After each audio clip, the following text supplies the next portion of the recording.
Peserta didik di Banjarmasin sempat menjalani pembelajaran tatap muka, namun terpaksa diliburkan kembali kegiatan belajar mengajar.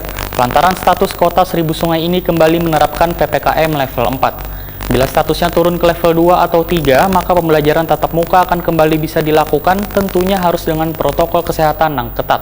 Pemirsa, untuk kabar lebih lengkapnya bisa pian saksikan yang satu ini.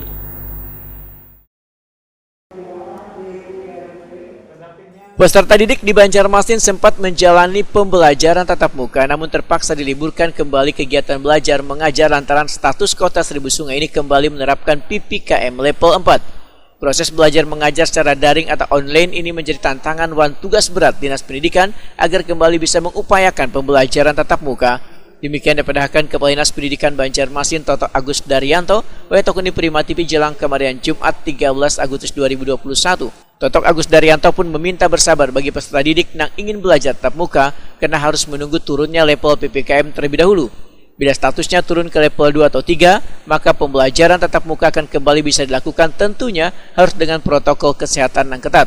Menurut Toto Agus Daryanto, wilayah berzona kuning, wan hijau sangat aman untuk dilakukan pembelajaran tatap muka. Dibanding belajar di rumah, lebih aman belajar di sekolah karena dalam pengawasan guru. Untuk memberikan keamanan bagi peserta didik, maka Toto Agus Daryanto memastikan tenaga pengajar atau guru sudah menjalani vaksinasi sebagai syarat utama untuk melaksanakan pembelajaran tatap muka.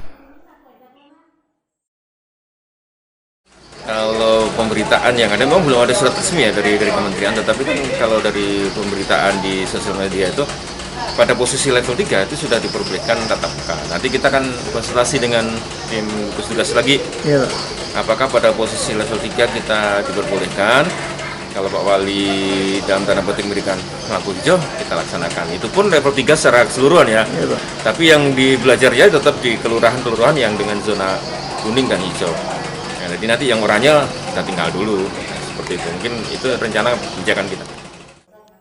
Toto Agus Daryanto menambahkan, hingga wilayah ini sudah 87% guru SD yang bervaksin, sementara guru SLTP sudah 90% lebih yang bervaksin.